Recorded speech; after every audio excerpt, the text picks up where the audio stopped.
Sorry, I'm really nervous. You're my personal hero. Thank you for giving me the chance to meet you. I guess my question would be a little bit more personal. I'm just asking what your history is being a female revolutionary in typically male movement and the sexism that you faced. Because when I enter politics, particularly like I guess like communist thoughts, there's always been this like idea of why aren't you in a feminism 101 class, as if feminism is a, sort of like fluff and not like an inherently political movement, and there's always been like academic elitism as well. So how did you and how do you today deal with this sort of like idea, and what kind of advice would you have to someone who is sort of dealing with that now? Well, thanks for that question. That's a great question, and I really like the way you express it, and you seem to me to be a person who's able to stand up to, and I'm sure you do, don't you? I can tell. I can tell.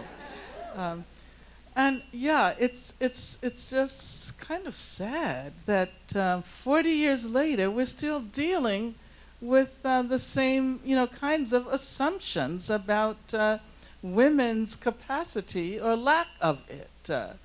Um, I I always like to point out that that feminism is really important, and not just for women. It may be even more important for men. Because feminism is, for me, the kind of feminism that I identify with. You know, there are a lot of different kinds of feminisms. There's like, the feminism of the women who want to get up into the top echelons of the, corporate hierarchy. That's not the kind of feminism I want to have anything to do with. And the kind of feminism that that I like, it's a Marxist inflected feminism. It is as attentive to issues of race and class and sexuality and nation as it is to issues of gender. Feminism demonstrates that we cannot separate any one of those categories. Feminism allows us to think all of these things together. And this is why I say that it's really more like a methodology. It's a methodology of organizing, but it's also a methodology of research. You can use it in the academy, you can use it in the streets, and yeah, so when they tell you to take Feminism 101, you say, well, you're the one who really need to. You should take Feminism 101. I mean, I was speaking for some of you who were here on Tuesday. I was telling you about this group in this organization at the University of Southern Illinois, an organization of young black men. It's a black men's organization, and they call it something like progressive masculinities. And what they say is that there are many ways to give expression to masculinity, and they encourage the young men to do work in the Women's Center. So they volunteer in the Women's Center. They do work against violence against women. They handle rape crisis telephone lines, and this is the kind of thing that needs to be happening all over the country. So yeah, keep it up, and you are our hope. Pressing the red button on the second row. What's your name? Thanks. Samita. Hi, Angela. My name is Nancy Kogel, and it was a pleasure through this film to actually relive what I lived through with through the end of the 60s, the 70s, as a communist in a communist revolutionary organization. We fought to free you, to free Huey P. Newton, and all political prisoners, etc., and against this racist, sexist, ageist, capitalist system in general that is based on exploitation of all beings. And more recently, I laid down in front of traffic to free Mumia and got arrested several times and took over the Liberty Bell, etc. Currently, I'm making a documentary film that attempts to show the entanglement of these different oppressions, racism, sexism, ageism, and not to ignore, but to tie in speciesism, that we can fight racism, etc., sexism, ableism, etc. And at the same time, we cannot engage in speciesism by eating dead animals or dairy or eggs, thank you. That it's so connected with our capitalist system of oppression and exploitation of all beings, and it's destroying our planet as well, not to mention our health. The question, please. The question is, I heard Breeze Harper ask you what your feelings were about this subject, let's say eating chicken, for example, and you gave an answer. And I'd like to know, number one, can I use this for my documentary, your response for this documentary film? And also, what is your feelings about exploitation, oppression, the killing of 64 billion animals a year, and the ill health, etc.? Thank you.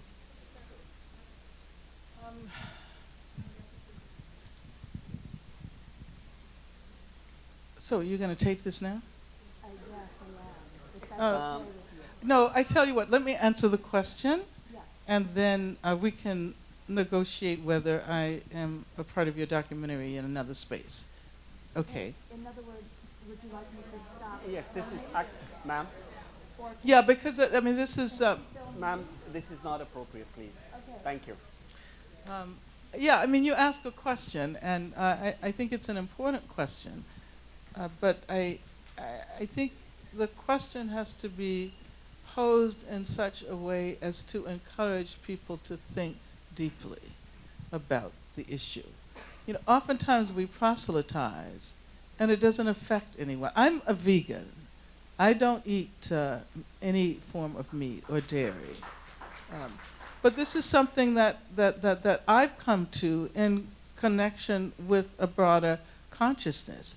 I think that one of the most important movements that is on the horizon today is the food justice and food sovereignty movement. And we have to begin to create the basis for a planetary movement that is going to address issues of the industrialized cruelty to animals, as you pointed out, the destruction of the planet. But I think we have to do it in such a way as to encourage people to come along, so that, you know, while I'm vegan, I don't tell people that they have to do what I do. Because everybody has to come, you know, everybody has to come to her or his own decision regarding that.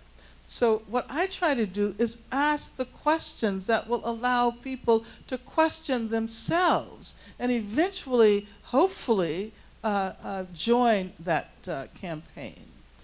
But I thank you very much for raising it, because I think it is such an important issue, and it's interrelated with the struggles against racism and for economic justice and the planet and all of that. So thank you very much. You're ready. Hi, thank you so much for being here. It's really incredible. My name is Shafika Hashash. I'm actually the president right now of NYU Students for Justice in Palestine.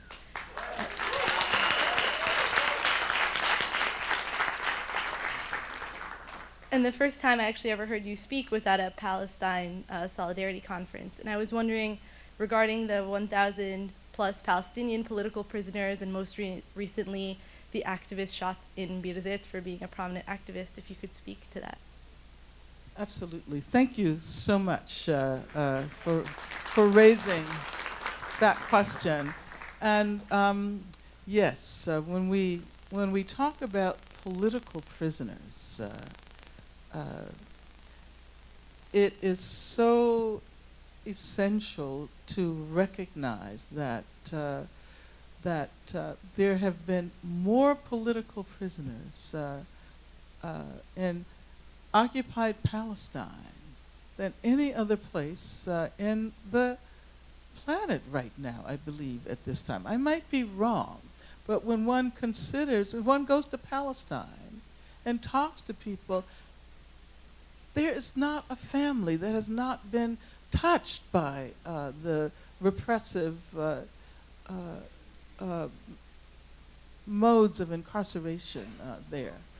And I should say that a call was recently released for the freedom of Palestinian political prisoners, Marwan Margouti and others, in Cape Town, South Africa, in Robben Island, because political prisoners, former political prisoners all over the world are joining hands to make a call specifically for the freedom of Palestinian political prisoners. And let me say that, oftentimes we feel that we're not connected across oceans.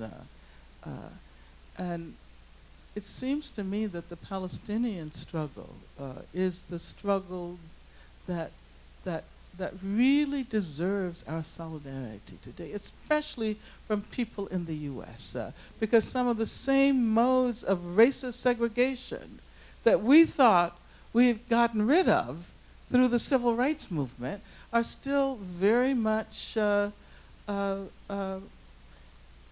overtly present in occupied Palestine. So I think we just concluded Israeli Apartheid Week, am I right? Our event's on Monday, but technically the week is Okay, the event is on Monday. So do you want to invite everyone to come out? Yeah, I would love to. Our event is on Monday at 7 o'clock with Ali Abu Na'ma and Max Blumenthal in this building, the bottom floor, room C95. So I would urge all of you to attend this. And let me just say finally, over the years, I've been active in Palestine Solidarity since I was an undergraduate. And I always tell people that it was at Brandeis University. It was at a Jewish university where I learned how to be a part of Palestine Solidarity efforts. But for too long, they're marginalized. And we don't connect the issue of Palestine to all of our other struggles. And I think this is precisely the time to begin to do that and make it clear. This is about justice. And we have to, as we speak out on behalf of our sisters and brothers in Palestine, we also have to make it very clear that we are as opposed to anti-Semitism as we are to racism. But this is a movement which we all should join in one way or another. And thank you very much, and good luck with Students for Justice in Palestine. Hello. Can you guys hear me? Okay. Last question. Yes, last question. I know you guys are wondering, this better be good. Okay, my name is Kenton. I'm a dancer, MC from Brooklyn, New York. My question is more of a hip-hop question, and I'm glad the young lady made the, yes, you. But my question is, as a MC, how do I address certain revolutionary topics or important political topics in my music, considering the age that we're in hip-hop, where a lot of it is very, very saturated with commercialism and just a lot of negativity, but due to a lot of years of planning and strategic like placing of these different things into hip hop, how, forgive me, I'm nervous. How do I just like properly present these issues through music and properly affect change? You know, that's not a question that I can answer for you because you're the artist and you have to figure it out. I mean, I can say that there are a number of really wonderful hip hop artists who do raise political questions. I'm thinking about Lupe Fiasco, for example. He's really great, um, and I mean there are a lot of names that we could mention. I mean, there are also musicians who do in jazz who are raising political issues. So it's not the genre isn't the one can't say that it's because of the genre that the politics goes in.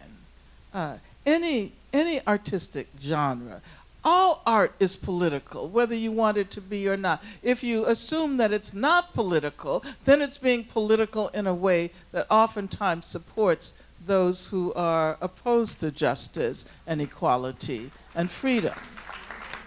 But you are the artist, and it's up to you to use your imagination to figure out how to make people think about things they have never thought about before. And to me, that is what you can do. How to think about, how to ask questions they've never thought about asking before. So I can tell you that, but when it comes to the actual crafting of the work, you are the artist, and you have to do that.